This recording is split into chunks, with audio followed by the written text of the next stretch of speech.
You're sitting there, maybe at work, maybe scrolling, maybe just breathing, and they come to mind. Again, no warning, no invitation, just there. You've tried to shake it off. You've prayed about it. You've even said, God, what is this? And yet there they are, over and over again. When someone repeatedly comes to mind, especially without any obvious trigger, it can feel strange, almost disruptive.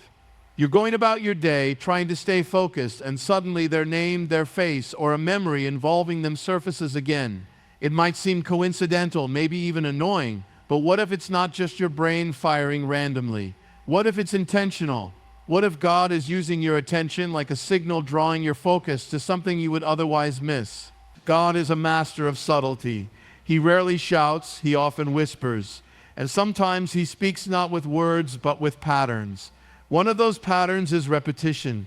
When a thought or a person keeps circling back into your mental space, that consistency might be divine. It's not always a sign that you're meant to pursue someone or relive the past. It might simply be a spiritual prompt. I need you to notice this. Divine attention is never accidental. When God places someone on your heart again and again, he might be pointing out a need, something that person is going through that you can't see, but he can. That quiet thought could be the Holy Spirit stirring you to pray, intercede, or stand in the gap for them.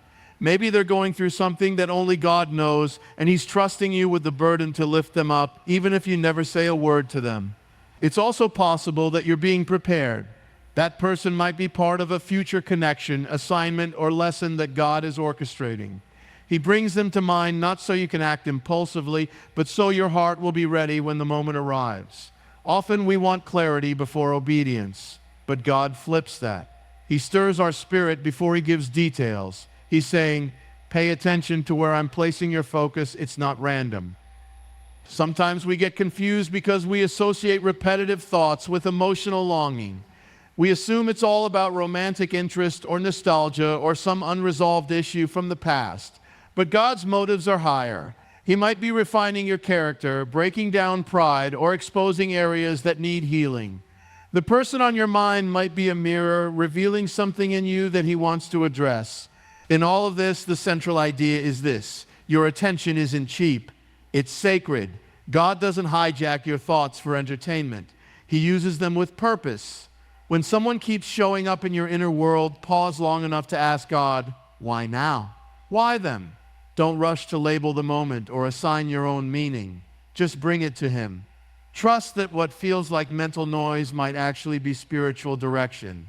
Because when God places someone on your heart, he's not just making a suggestion, he might be inviting you into a moment of divine partnership.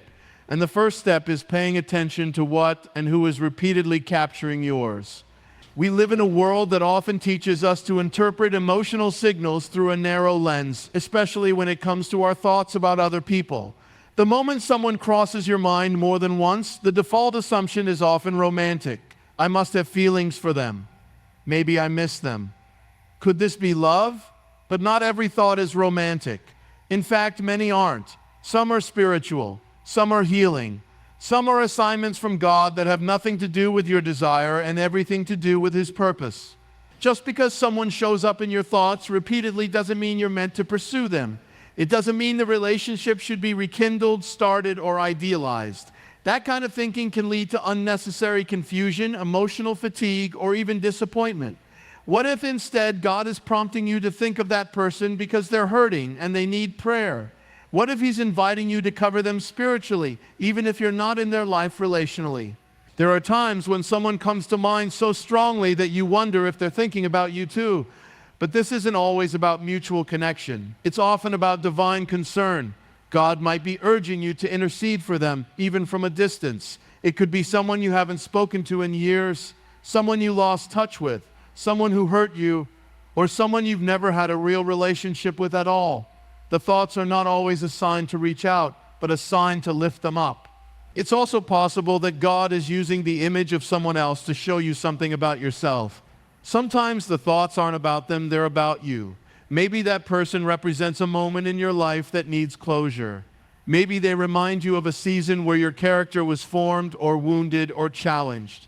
The memory might not be about longing, it might be about learning. God often brings people to mind not to stir emotion, but to stir purpose. That stirring can feel emotional, sure, but it's not always about connection. It can be about compassion.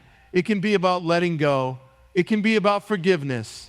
Sometimes the most important thought you'll have about someone is not, I want them, but I bless them. That shift is powerful. That shift is healing. So when someone keeps showing up in your mind, don't automatically assume it's about desire or destiny. Ask God what it's actually about. Get quiet. Get curious. You may find that the person isn't a potential partner, but a prompt for prayer. You may find that you're not meant to chase them, but to release them. Or that the thoughts aren't pulling you toward them, but pushing you toward healing.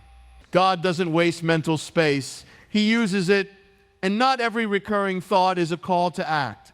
Some are calls to reflect, respond, or simply surrender. There's a reason certain things keep coming back, not just in our lives, but in our minds.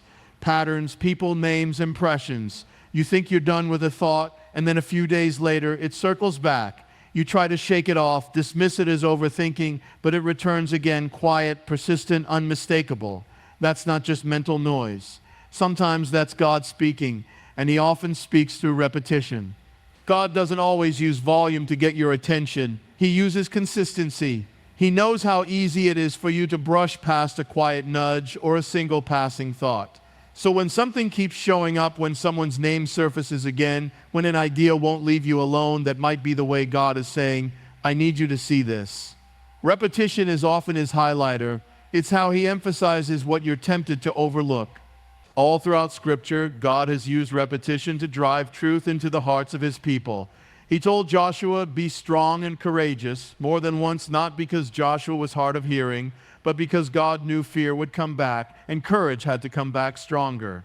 Jesus often said, truly, truly, I say to you, repeating the truth to mark its weight. And in the Old Testament, when God called the young boy Samuel, He repeated His call multiple times before Samuel even recognized it was God. The same thing happens with us. We often expect God to speak once, clearly, unmistakably, like thunder from the sky. But more often, He repeats Himself gently until we learn to pay attention. He'll let someone's name show up in conversation, in a dream, in a quiet moment, then again when you're not expecting it. That's not coincidence. That's communication. Repetition is God's way of working with your rhythm. He knows what your life looks like, how distracted you can get, how fast you move. So instead of rushing you, He reintroduces what matters again and again until you slow down enough to engage. You might hear the same message in different places through a friend, a verse, a sermon, a song. That's not random. That's divine reinforcement. But here's the key. Repetition requires your response. God doesn't repeat Himself to entertain you. He repeats Himself to invite you to action, to awareness, to alignment. The question isn't, why does this keep coming back? The question is, what am I supposed to do with it? The repetition isn't always about clarity right away. Sometimes it's about preparation. God is preparing your heart, building your sensitivity until the moment comes when He gives further instruction. But if you ignore the repetition, you'll miss the instruction, and sometimes you'll miss the moment. So pay attention. When something keeps repeating, don't just roll your eyes or dismiss it as a mental loop. Sit with it. Ask, God, are you saying something? Because chances are He is. And if He's saying it more than once, it matters more than you think. Feelings are powerful, but they are not always reliable. They rise and fall like waves, sometimes beautiful, sometimes overwhelming, often unpredictable. When someone is constantly on your mind, it's natural to look inward and ask, what am I feeling? But feelings can be deceptive. They can lead you toward desire, confusion, or even anxiety if you let them take the lead. That's why when thoughts of someone keep returning, the better question isn't how do I feel, but what fruit is this producing in me? God doesn't lead us by emotion, He leads us by truth. Emotions are part of our humanity and they matter, but they're not meant to be the compass. When thoughts about a person keep showing up, you need to test the spirit behind it. Are you feeling peace or pressure? Are you filled with compassion or consumed by fear? Are these thoughts helping you grow in grace, or are they draining your energy and focus? Checking the fruit means evaluating what those recurring thoughts are doing to your inner life. Are they pushing you closer to God, reminding you to pray, soften your heart, or forgive? Or are they pulling you into obsession, insecurity, or distraction? The fruit reveals the root. If the root is from God, the fruit will be peace, patience, kindness, clarity. If the root is from your flesh or even from fear, the fruit will be confusion, restlessness, or emotional chaos. Scripture is clear about this. Jesus said, "You will know them by their fruits." That doesn't just apply to people. It applies to the thoughts and impressions we receive too. When God places someone on your heart, it won't be with torment. It may be heavy, but it won't be harmful. It may stir emotion, but it won't leave you stuck. The fruit will always point to something higher: prayer, purpose, release, or growth.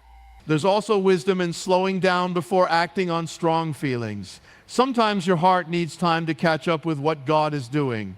If your mind is spinning and you feel an urge to act, immediately text them, reach out, fix something. It's usually wise to wait and discern. What's rushing you? Is it love or is it anxiety masked as urgency? Emotions can scream, but God speaks in peace. Even when He brings conviction, it's steady, not chaotic. It's easy to mistake a strong emotional pull for divine direction, especially when you're longing for connection or closure. But God isn't in the business of manipulating your heart. He doesn't play with your mind. So if the recurring thought of someone is from Him, it will align with His character: truthful, healing, steady, never manipulative. So next time someone's face keeps resurfacing in your thoughts, don't just ask, "How do I feel about them?" Ask, "What is this leading me toward?" Look at the spiritual fruit. Let that be your guide. Because feelings might lie, but fruit never does. There are moments in life when someone unexpectedly comes to mind, and you can't shake the thought. It happens in the middle of a busy day or in a quiet moment when you least expect it. The timing seems odd, but the feeling is persistent. You don't know why, but there's a sense you should reach out, say a prayer, or just hold space for them in your heart. What if that moment isn't random? What if you're not just thinking about them? What if you're the answer to a prayer they quietly whispered when no one else was listening? God often moves through people. He works in unseen ways, but many times He chooses to answer prayers by nudging someone else into action. That someone could be you.